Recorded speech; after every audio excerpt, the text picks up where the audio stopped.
Amwe mu makuru akomeye cyane mu ntangiriro z'uyu mwaka wa 2026 uyu munsi tariki ya 10 ukwezi kwa mbere nakubwira ko mu by'ukuri kuva ku itariki ya mbere kugeza uyu munsi navuga ko niyo makuru akomeye cyane kandi atunguranye cyane atugezeho kuri bwana Kayumba Nyamwasa. Uyu nguyu yahoze ari umusirikare ukomeye cyane mu ngabo z'igihugu cy'u Rwanda ariko aza guhungira ubutabera mu gihugu cya South Africa cyangwa se muri Afrika y'Epfo. U Rwanda rwarutse kandi kumushyiraho impapuro zigomba kandi kumuta muri yombi nk'uko byaje binagaragazwa ko ari ku rutonde rw'ibyihe bagera kuri 25 cyangwa se umwe mu batera inkunga imitwe y'iterabwoba cyangwa se iterabwoba muri rusange nk'uko byagiye binemezwa kandi n'inkiko za gisirikare mu gihugu cy'u Rwanda. Gusa nakubwira ko yabaye mu nzego za gisirikare mu gihugu cy'u Rwanda, umugaba mukuru w'ingabo z'igihugu cy'u Rwanda, ndetse kandi akaba yarafatikanyije n'abandi mu rugamba rwo kubura igihugu cy'u Rwanda no guhagarika jenoside yakorewe abatutsi. Yabaye kandi ambasaderi w'igihugu cy'u Rwanda mu gihugu cy'Ubuhinde.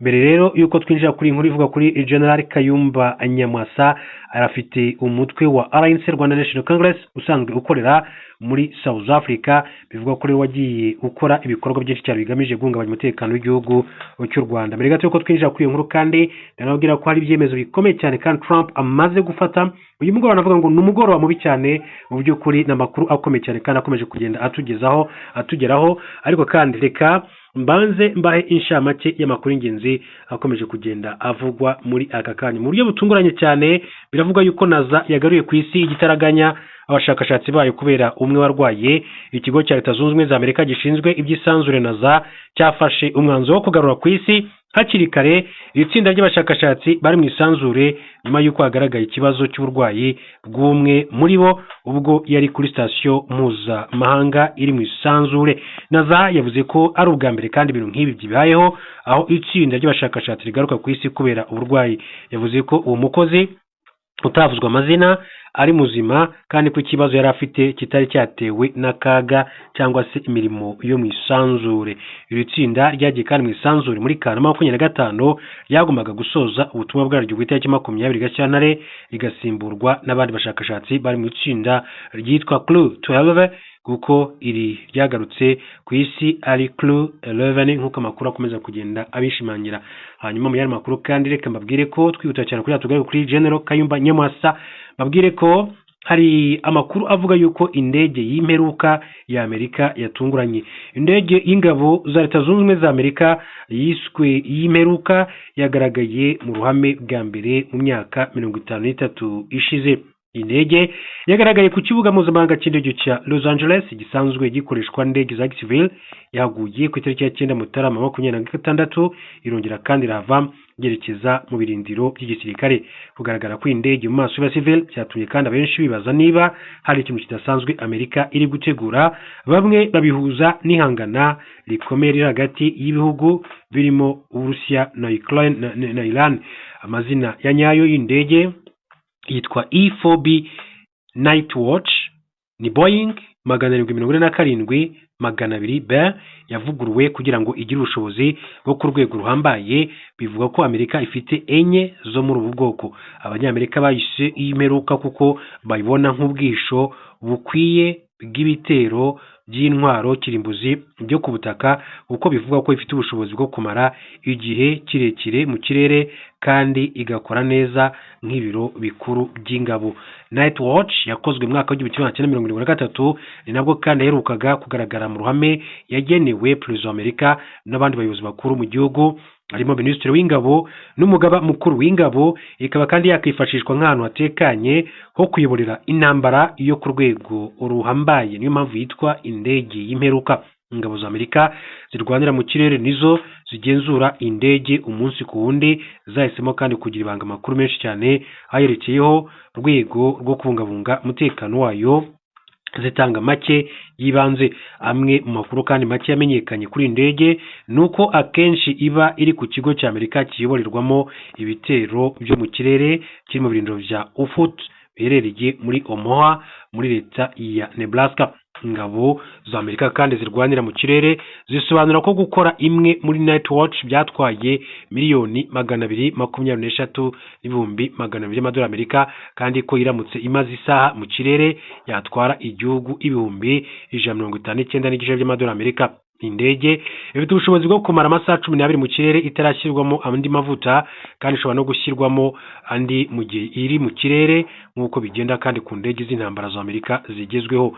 Abakozi bajya muri indege 60 harimo abapilote, abunganizi babo n'abandi bafite ubumenyi bwihariye mu bijyanye n'indege cyangwa se igisirikare. Itumanaho ryayo rirahambaye cyane ugereranyije n'indege isanzwe itwara perezida wa Amerika izwi nka Air Force One.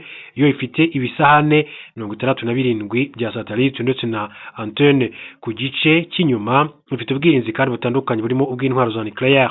Ingabo za Amerika zemeza ko iyi ndege ifite ubushobozi bwo gutwara abantu 112. Ifite kandi ibice by'ingenzi bitandatu birimo icyumba kiborerwamo abasirikare, ibiberamo inama, icy'itumanaho n'icyo kuruhukiramo. Nubwo indege itagaragara mu ruhame, Amerika yemeza ko kuva mu mwaka w'1975 ihora iteguye kugira ngo yifashishwe mu gihe havuka intambara ikomeye. Uburusiya nabwo kandi bwakoze indege ijya kumera nk'iyi yazifashishwa mu gihe cy'intambara cy'intwaro kirimbuzi. Indege kandi yahawe izina rya Ilyushin L-80 yagaragaye mu kirere cy'i Moscow muri Gicurasi 2022. Bikana ko abantu benshi batangiye gutekereza ati haba hari ikintu gikomeye cyane kirimo kiratutumba hagati ya Amerika, Uburusiya, Ukraine, Iran. Ibyo bihugu byose ukomeza gusanga abantu batekereza bavuga bati nyamara kandi koko intambara ya gatatu irashoboka. Hanyuma twigire kuri bwana Kayumba Nyamwasa, mbabwire ko amakuru avuga kuri uyu mugabo witwa General Kayumba Nyamwasa arutse gushyirwa ku rutonde rw'abantu batera imitwe y'iterabwoba inkunga, ndetse n'urutonde rw'abantu bagera kuri 25 binavuga ko bagomba kuzashyira impapuro zigomba kubata muri yombi cyangwa se gushakishwa bakabatabwa muri yombi. Umutwe twa MRDP twirwaneho ukorera mu ntara Kivu y'Amajyepfo muri Repubulika ya Demokarasi ya Kongo ushinja ihuriro P5 rya bwana Faustin Kayumba Nyamwasa, leta y'u Burundi n'umutwe w'iterabwoba FDLR kugira umugambi wo gutsemba abanyamulenge. Umwe mu ofisi bakuru batwirwaneho Colonel Rugabo Fidel yatangaje ko afite amakuru yizewe agaragaza ko nyuma yaho P5 igabweho ibitero bikomeye mu myaka yashize ishaka kandi gusubira muri Kivu y'Amajyepfo kandi ko ishigikiwe na leta y'u Burundi ndetse n'iya Repubulika ya Demokarasi ya Kongo. Yagize ati bwana Kayumba Nyamwasa yaraje ariko nawe ntabwo yizanye, ati kuko inyuma ya Kayumba Nyamwasa harimo abandi bantu bamushyigikiye. Irya P5 ya mbere ati yabaye muri ya myaka ishize, ati barahangaha n'abakaremera icyo gihe kandi ati haje abasirikare bagera hafi kwibatayo ari naho ngo bari bashyize ibirindiro ngo byo gutera u Rwanda. Icyo gihe bararashwe, abandi barafatwa, bamwe bajyanwa muri gereza, mwarabonye ku mateleviziyo, bamwe kandi bacibwa imanza mu Rwanda. Colonel Rugabo Fidel yakomeje agira ati none uno munsi kandi barashaka kuzamura izindi ngabo. Uwo muntu ati wabo ubaha urubuga ngo nitawimbi, uwo ni Masunzu, ni Muniga-ntama, Ibanyamusaraba ndetse n'abandi. Kayumba Nyamwasa yaraje ava Afurika y'Epfo ajya Bujumbura akorana inama n'abo bantu bose. N'amakuru dufite afite amasoko yizewe. Uyu murwanyi kandi yasobanuye ko Kayumba yabonanye n'ubuyobozi bw'u Burundi ndetse n'abayobozi bakuru b'umutwe w'iterabwoba wa FDLR wavuye muri Repubulika ya Demokarasi ya Kongo wambaye impuzankano y'ingabo z'u Burundi, bakorana inama itegura uburyo P5 izakorera muri Kivu y'Amajyepfo. Colonel Rugabo Fidel kandi yatangaje ko hari amakuru avuga ko hari abarwanyi ba P5 bagera kuri 50 bashobora kandi kuba baramaze kugera mu misozi miremire yo muri Kivu y'Amajyepfo hashingiwe ku myanzuro yafatiwe mu nama yabereye i Bujumbura mu Burundi.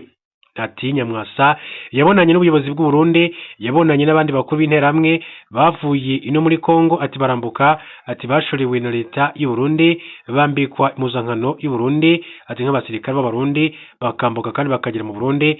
Niyo bakoreye inama, ati barangije, ati kuzuza gahunda bavuze ko bagomba kandi kuzamura ingabo, ahubwo bikekwa ko ingabo hafi 50 zishobora kuba zaramaze kuzamuka imisozi. Colonel Rugabo Fidel yemeza ko Kayumba Nyamwasa we atigeze ajya muri Kivu y'Amajyepfo, ahubwo ko yafashe indege imujyana i Kinshasa kuganira n'abayobozi ba RDC, nyuma y'ibiganiro asubira muri Afurika y'Epfo.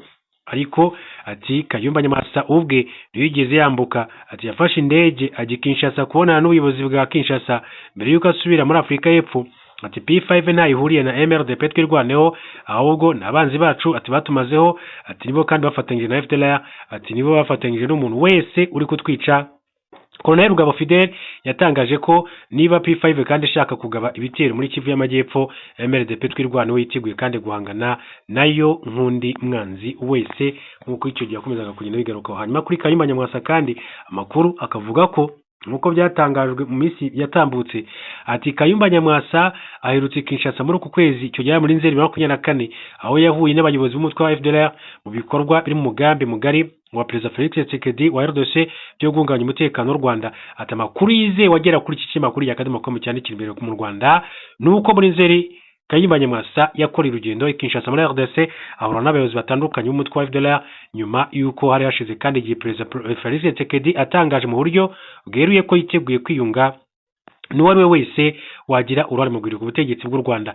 Kayumba washinze RNC ati niwe wagize uruhare mu gushinga ihuriro rya P5 rigizwe n'imitwe y'iterabwoba igamije kandi guhungabanya umutekano w'u Rwanda. Ati ihuriro kandi yahozemo imirimo ati mitwe irimo nka Amahoro Peace, RNC bwana Kayumba Nyamwasa, FD Nkingi Madame Ingabire Victoire Muhoza ufungiwe mu Rwanda, PS Mberakuri igice cya Maître Bernard Ntaganda na PDP Imanze. Gusa kuva ryashingwa ati ryagira icikamo ibice kubera ibibazo binyuranye. Umutwe w'iterabwoba wa Rudi Runana ati wagabye igitero Musanze muri 19 kigahitana nzira karengane z'abaturage 14 warushamikiye kuri iri huriro. Amakuru yize wavuga ko hashize igihe Kayumba Nyamwasa afitanye imikoranire ya hafi na Afrika Toneste Misago ushinzwe ibikorwa bya FDLR mu gice cya Afrika y'Amajyepfo na Alphonse Munyarugendo ubarizwa muri Mozambique. Muri iyo mikoranire bivugwa ko na FDLR Kayumba Nyamwasa afashwa bya hafi na Etienne Mutabazi nawe wahoze mu ngabo za Habyarimana. Mutabazi bigeze kuba ngo umuvugizi wa RNC Rwanda National Congress muri 19.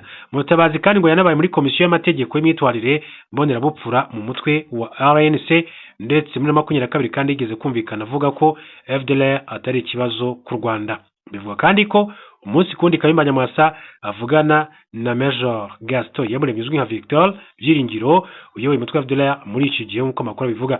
Muri gahunda nshya ya Kayumba Misago ashinzwe guhuza ibikorwa byose bya FDLR ndetse niwe ugira uruhare mu bukangurambaga bwo gushaka abajya muri uyu mutwe n'ubwo gukusanya imisanzu. Munyarugendo ukorera ubucuruzi muri Mozambique ni umugabo winjiye mu gisirikare cya Habyarimana mu mwaka w'1989 kimwe n'abandi barwanya ubuyobozi bw'u Rwanda abarizwa mu mutwe w'iterabwoba wa FDLR.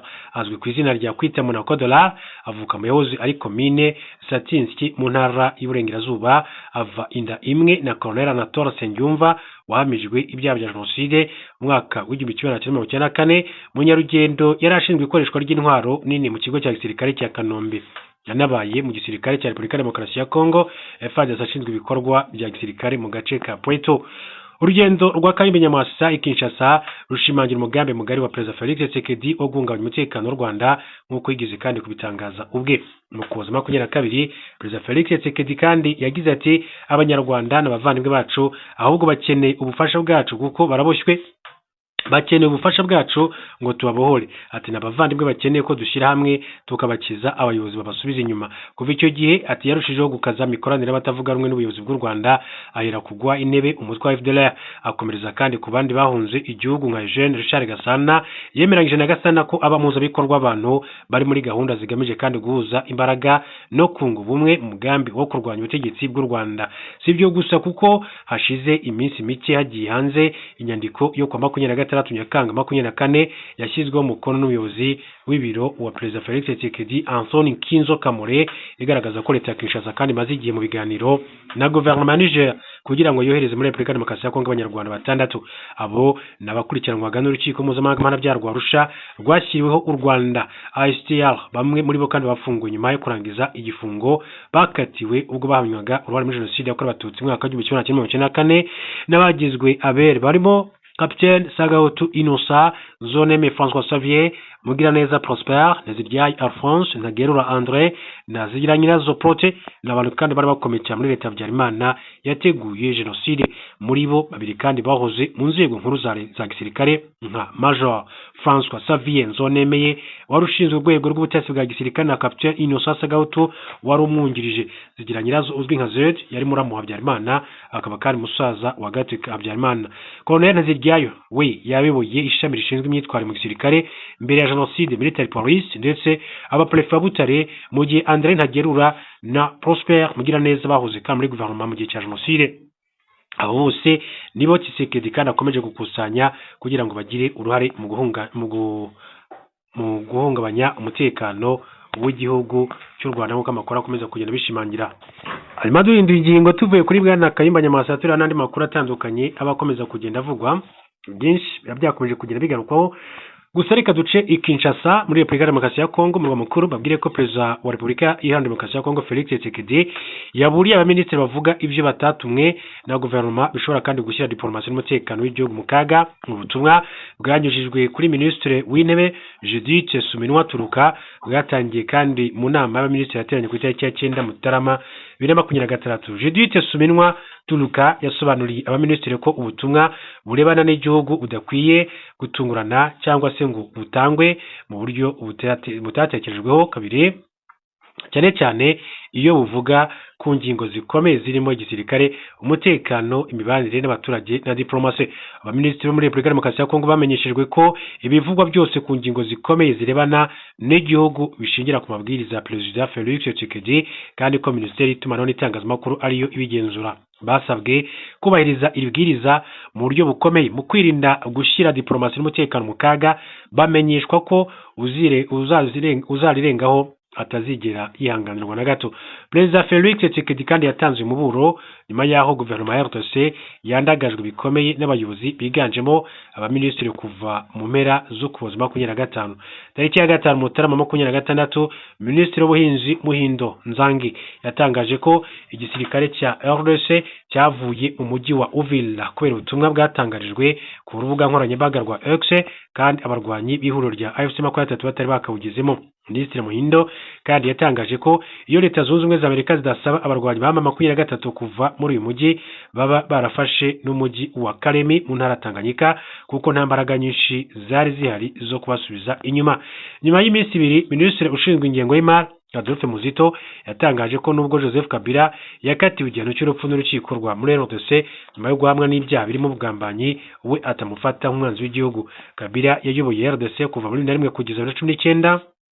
Ubutegetsi bwa Tshisekedi buhamya ko ari we muyobozi wa AFC 23 bukamufata nk'umwanzi ukomeye cyane uhungabanya umutekano w'igihugu unafite umugambi wo kugira nabi umukuru w'igihugu. Si abaminisitiri gusa kuko n'uwari umuvugizi w'ingabo za RDC General Major Sylvain Ekenge Bomusa yandagaje bikomeye leta ubwo yatangazaga kuko gushaka umunyekongo w'umututsikazi bisaba kwitonda kuko ngo ntibabyarana nabo badahuje ubwoko. Amagambo ya General Major Sylvain Ekenge yatumye ahagarikwa ku mwanya w'umuvugizi w'ingabo kuko yashimangiraga ko leta ya RDC ishyigikiye imvugo zibiba urwango zibasira abatutsi nubwo yo yabihakanaga ku mugaragaro nk'uko yagiye abigaragaza. Hanyuma rero mu yandi makuru reka mbabwire ko mu Burundi amakuru avuga ko impunzi z'abanyekongo zahungiye mu Burundi ziturutse mu ntara ya Kivu y'Amajyepfo ziri gutaha zinyuze mu nzira zitemewe n'amategeko nyuma yaho rero zangiwe gusubira iwabo. Hanyuma ishami ry'umuryango w'abibumbye rishinzwe impunzi UNHCR rigaragaza ko abanyekongo barenga 101 bahunze imirwano yabereye mu kibaya cya Rusizi mu ntangiriro zo kuboza 2025 bajya kandi mu Burundi ubwo imirwano ihagararaga tariki ya 9 ukuboza. Impunzi nyinshi cyane z'abanyekongo zashatse gutaha ariko leta y'u Burundi irabyanga, ifunga zimwe muri zo inateguza ko izazimurira mu nkambi ya kure y'umupaka. Imiryango yarana uburenganzira bw'ikiremwa muntu igaragaza ko ubuzima impunzi z'abanyekongo zibayemo mu Burundi bubabaje kuko zitabona ibyo kurya bihagije, amazi meza ndetse n'ubuvuzi bukwiye. Kuva mu ntangiriro zo kuboza impunzi z'abanyekongo zirenga 100 zapfire mu Burundi zizize inzara n'indwara ziterwa n'umwanda nka kolera. Ihuriro AFC 23 kandi ryasabye leta y'u Burundi gufungura umupaka wa Gatumba na Vugizo kugira ngo impunzi z'abanyekongo zitahe, ariko yakomeje kandi kwinangira nyamara kandi ubuzima bwazo bukomeje kuzamba. Kuva mu cyumweru gishize zimwe mu mpunzi z'abanyekongo ziba mu nkambi y'agateganyo ya Gishemer muri Cibitoke zatangiye kwambuka uruzi rwa Rusizi nyuma yo kumenya ko ari gahunda yo kuzimurira mu nkambi za kure y'umupaka. Urubuga SOS Media Burundi rugaragaza ko icyemezo cyo kwambuka uru ruzi gisa no guharamagara uko impunzi ebyiri zaruhamye ibyo ngo zari zifite byabonetse tariki ya 2 Mutarama byangiritse bikabije. Nubwo uru rugendo rutoroshye, hari impunzi z'abanyekongo zashoboye kandi kwambuka uruzi rwa Ruzizi zibifashijwemo na bamwe mu Barundi, ubuzima kandi zibayemo iwabo kandi butandukanye cyane nubwo mu nkambi. Uwatashye muri Ruvunge yagize ati nyuma y'ivyo nanyuzemo mu nkambi y'agateganyo sinari ngifite ubushake bwo kwaguma, bamwe mu Barundi bamfashije kwambuka Ruzizi.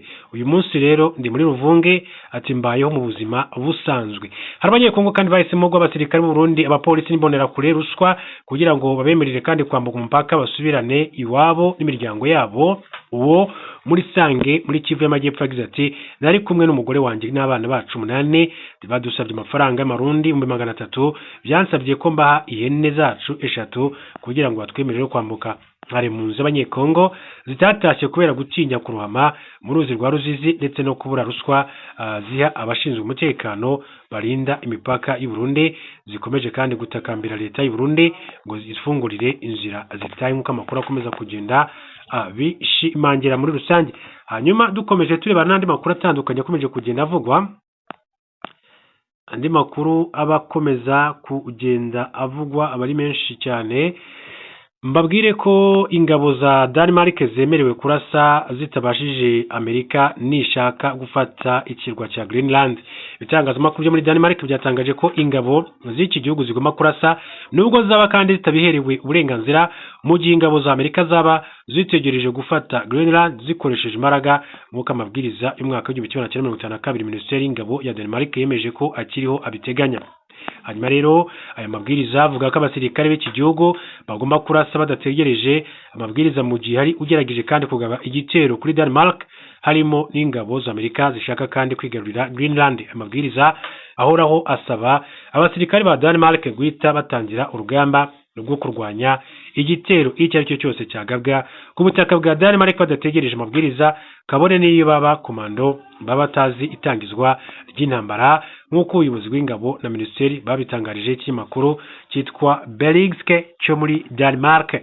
Amabwiriza yongeye kandi kwitabwaho nyuma y'uko Perezida wa Leta Zunze Ubumwe za Amerika Donald Trump akangishije inshuro nyinshi kwigarurira Greenland ku ngufu nibiba ngombwa. Avuga ko kari agace ko muri Arctic ari ingenzi cyane ku mutekano w'igihugu cya Leta Zunze Ubumwe za Amerika. Muri cyumweru Minisitiri w'Intebe wa Denmark yitwa Mette Frederiksen akaba rero yatangaje ko gukoresha igisirikare mu kugerageza gufata Greenland, igice kigenga mu bwami bwa Denmark, bizashyira iherezo kuri NATO, nk'uko yakomeje kugenda abigaragaza. Agace gakomeje guteza impagarara hagati ya Leta Zunze Ubumwe za Amerika ndetse na Denmark.